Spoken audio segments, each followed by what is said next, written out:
नमस्कार दोस्तों 1 सितंबर 2021 से जीएसटी के अंदर एक बहुत बड़ा चेंज आने वाला है।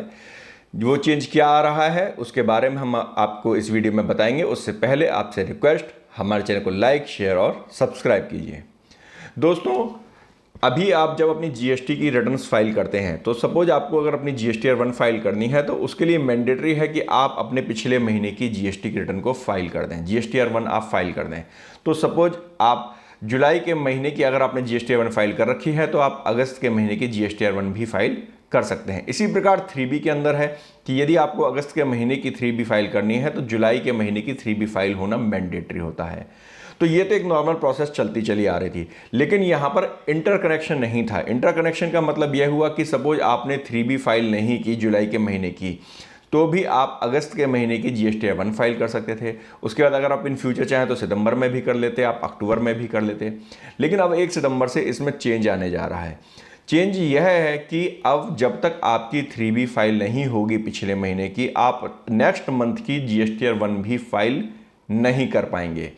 इसका मतलब यह हुआ कि फॉर एग्जांपल यदि आपने जुलाई के महीने में अपनी 3B की रिटर्न फाइल नहीं की है, चाहे आपने अपनी जीएसटी R1 फाइल कर दी, लेकिन 3B अगर आपने फाइल नहीं की है तो आप अगस्त के महीने की जीएसटी R1 भी फाइल नहीं कर पाएंगे। बेसिक पर्पस सरकार का यह है कि अब आप जीएसटी R1 तब तक फाइल नहीं कर पाएंगे जब तक कि आप पिछले महीने की टैक्स की लायबिलिटी को पूरी तरह पेमेंट ना कर दें।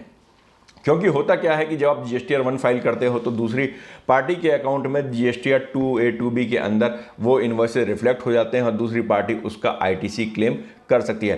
परंतु जो प्रॉब्लम आती है वो ये है कि सरकार को टैक्स का पेमेंट मिला ही नहीं पिछले महीनों का भी, अगले महीने की तो बात की बात है। और ऑब्वियस सी बात है, जब उसने पिछले महीने 3B नहीं फाइल की है, उसका टैक्स पेमेंट नहीं किया है, तो जो करंट मंथ है उसका टैक्स वो इन फ्यूचर पता नहीं कब करेगा।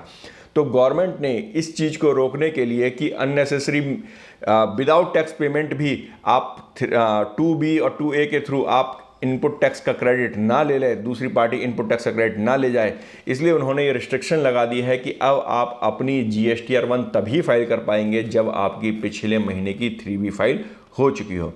तो अगर हम नटसेल में बात करें तो अब आपको हर महीने जीएसटी R1 और 3B दोनों रेगुलर फाइल करनी पड़ेंगी। यदि आपने नहीं फाइल की तो अगले नेक्स्ट मंथ में आप अपनी जीएसटी R1 और 3B फाइल नहीं कर पाएंगे। दोस्तों, आपको ये जानकारी कैसी लगी हमें कमेंट बॉक्स में कमेंट जरूर कीजिएगा। हमारे चैनल को लाइक, शेयर, सब्सक्राइब कीजिए। धन्यवाद।